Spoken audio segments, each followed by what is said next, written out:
August 1870.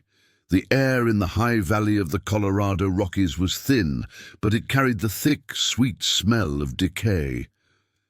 Inside the small cabin, Sarah Thorne wiped a sheen of sweat from her forehead, her gaze fixed on the wooden bucket by the door.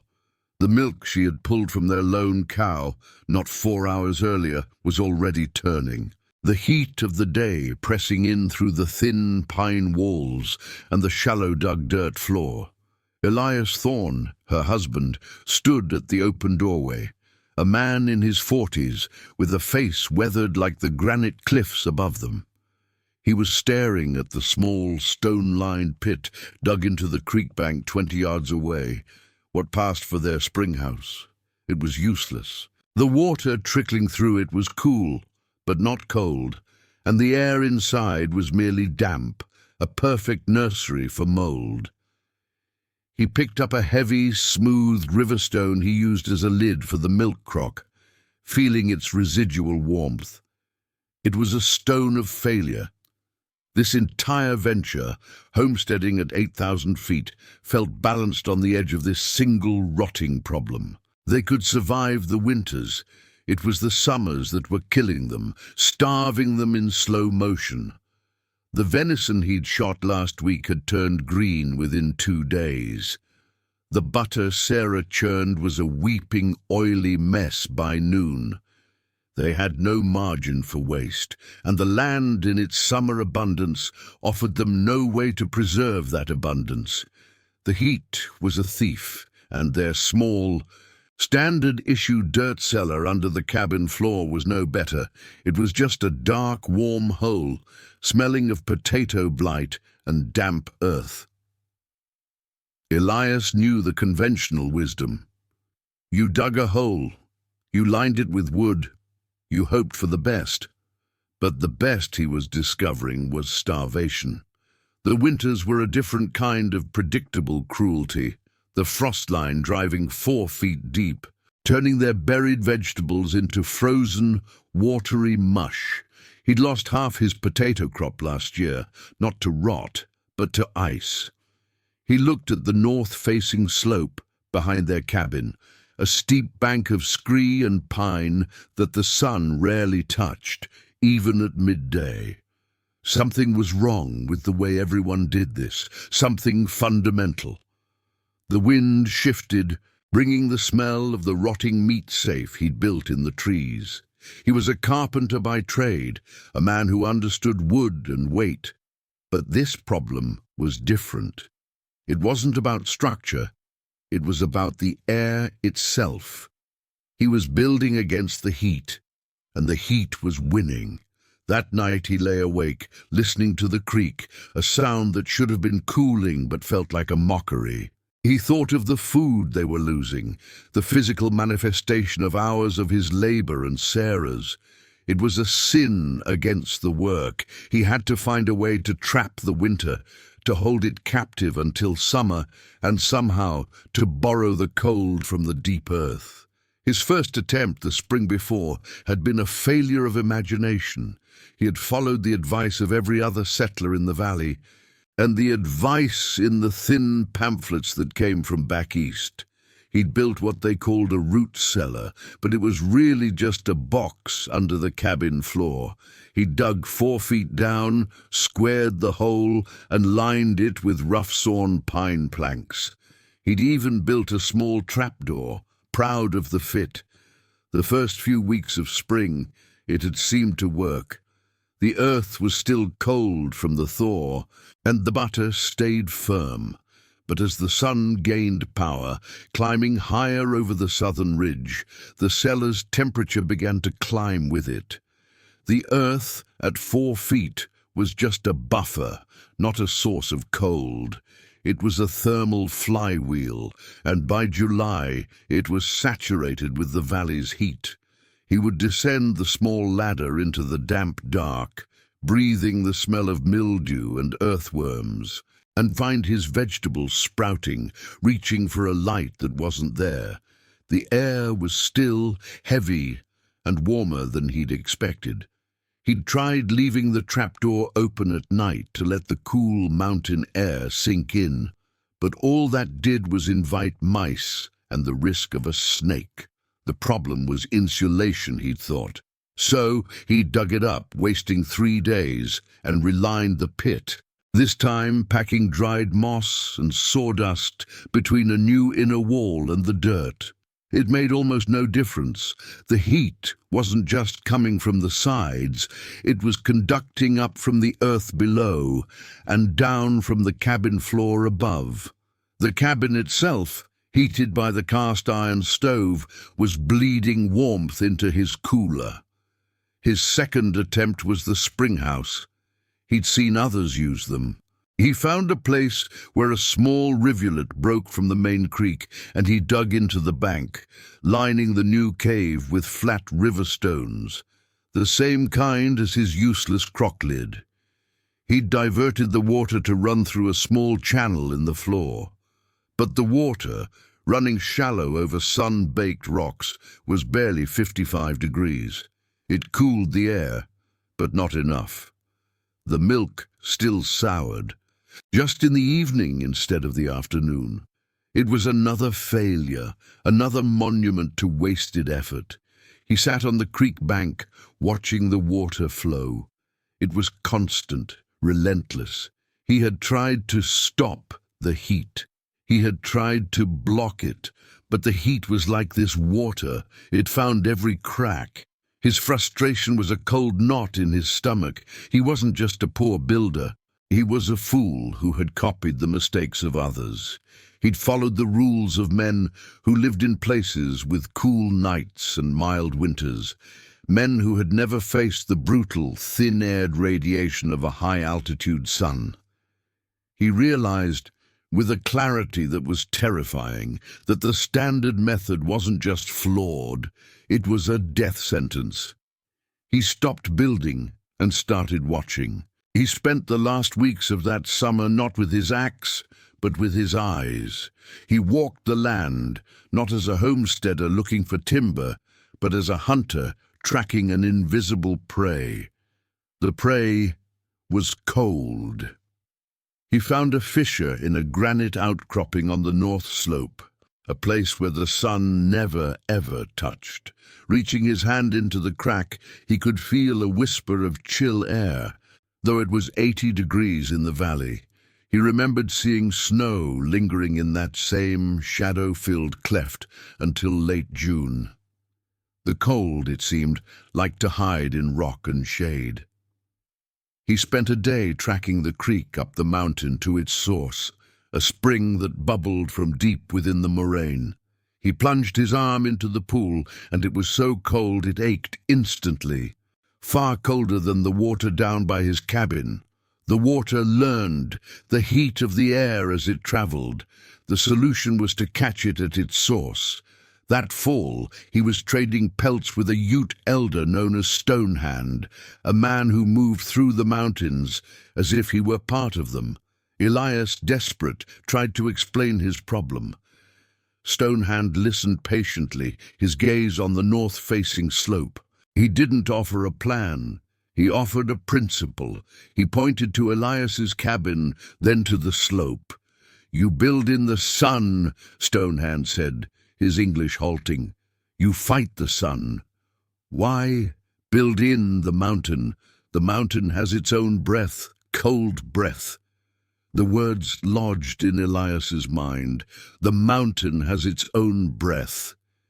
He combined that idea with a memory from his childhood in Pennsylvania. He remembered the icemen, cutting great blocks from the lake in January and burying them in a deep sod-roofed house packed with sawdust. They were harvesting the winter. He suddenly saw the three pieces not as separate ideas, but as a single system. He needed depth, like the fissure, to touch the mountain's constant 50-degree core. He needed insulation, like the ice house, to trap the cold. And he needed active cooling, the breath, the ice-cold water from the high spring, channeled directly from its source. He would not build a box. He would build a thermal engine, a machine made of stone, earth, and water. He would dig deep into the north slope, where the sun was weakest, and he would build a cellar so deep and so solid that it would become part of the mountain itself. He began planning that winter by the stove, with Sarah watching him sketch on the back of a shipping manifest. His neighbors, Jed and Mary, stopped by and saw the drawings. "Elias, that's a tomb you're drawing," Jed said, shaking his head. "You dig that deep 10, 12 feet. The mountain will shrug and bury you. It'll fill with water. It's madness." Elias just nodded, his pencil scratching. He was past listening to the conventional. He was planning for a different kind of survival. He laid out the problems. 1. Summer rot. 2. Winter freezing. The standard cellar failed at both, being too warm in summer and too cold in winter. It was clear to him that a single chamber could not solve both problems. He needed two. A lower chamber, the cooler, would be buried deep, its temperature stabilized by the earth and the water. An upper chamber, the freezer, would be built above it, but still buried under a massive layer of earth and sod, designed to be packed with ice cut from the creek. He planned the excavation into the north slope, a pit 12 feet deep, 10 feet wide, and 16 feet long. It would be a nightmare of labor. He planned the walls, dry stacked fieldstone 2 feet thick. The stones would act as thermal mass, a battery for the cold. The centerpiece of his design, the crazy part, was the water. He would dig a diversion trench from the high spring, catching the water before the sun could warm it. This trench would feed a stone-lined sluice that would run directly through the lower chamber, a constant, gurgling presence of near-freezing water before exiting out the other side and rejoining the main creek. This water would be the engine, constantly pulling heat from the stone walls and the air and carrying it away. For the upper chamber, he designed a heavy timber ceiling for the lower room, strong enough to support tons of ice, sawdust, and earth. He designed vents, a low intake on the north wall and a high exhaust chimney, which would allow him to flush the chamber with sub-zero air all winter, charging it with cold. And finally, the doors. He designed a small sunken entryway with 2 heavy insulated doors, an airlock to stop the precious cold from spilling out every time they entered. He spent weeks sharpening his tools, testing the edge on his pick, rehandling his shovel. He was not just planning a cellar, he was planning a war against thermodynamics, and he intended to win. He broke ground in the late spring of 1871, as soon as the frost line receded. The north slope was hard, packed earth and stone. The first 4 feet were topsoil and roots, but then his pick hit the dense, damp mineral clay. It was back-breaking, suffocating work. He dug alone, his mule Bess hauling buckets of earth away. He worked from dawn until the light failed, his shoulders burning, his hands raw.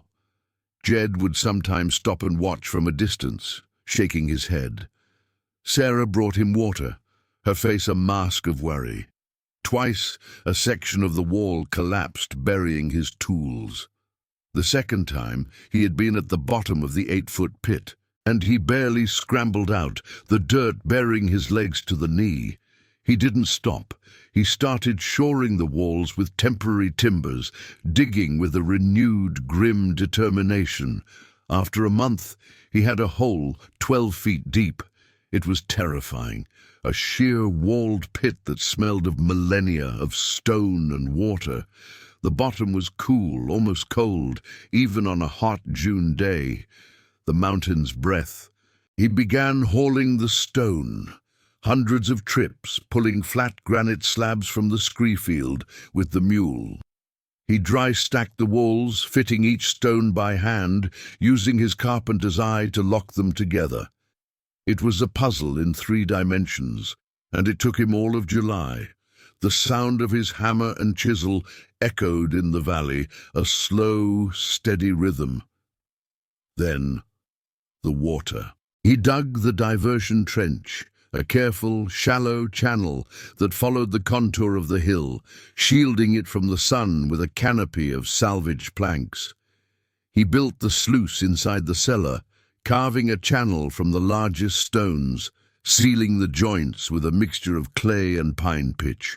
On the day he opened the final gate, the water, clear and aching cold, tumbled into the dark, gurgled across the stone floor, and disappeared out the other side. The temperature in the pit dropped 5 degrees in an hour.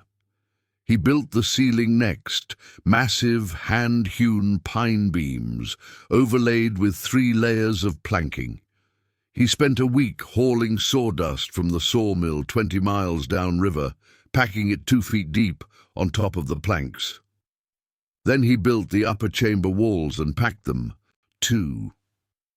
Finally, he roofed the entire structure, covering the upper chamber with another 4 feet of packed earth and sod, planting the native grasses back on top until it looked once again like nothing more than a small fold in the hill. Only a heavy oak plank door set deep into the slope betrayed its existence. It had taken him 4 months. He was thinner, scarred, but he was finished.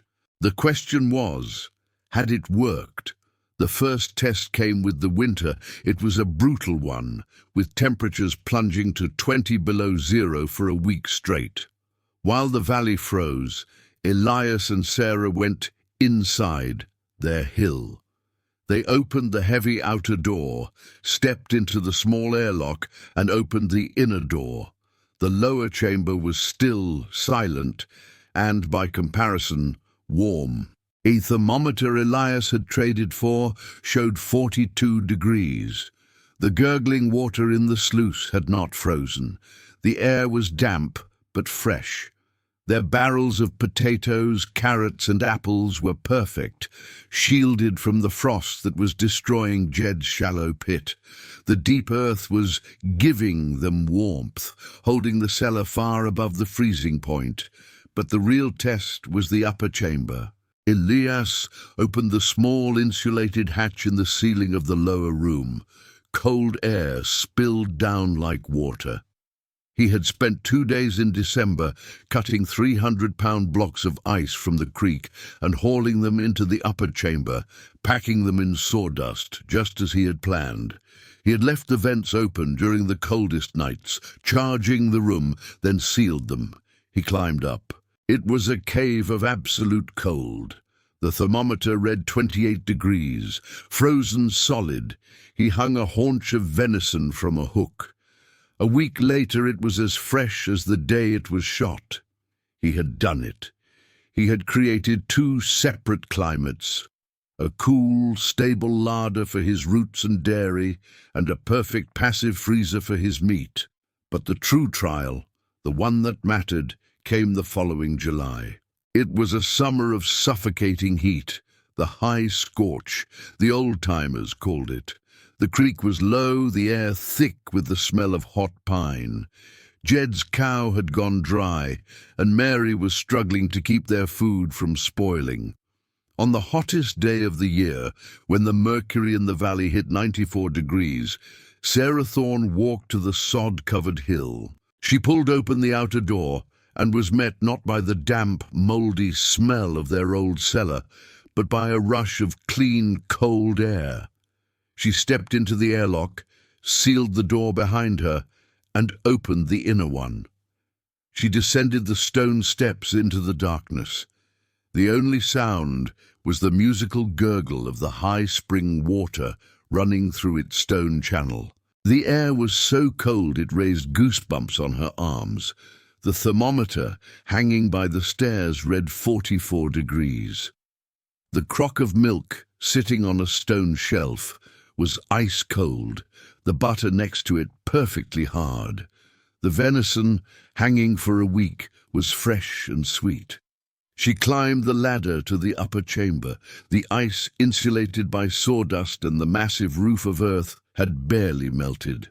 It was a vault of winter. She brought a small chip of it down and added it to the milk.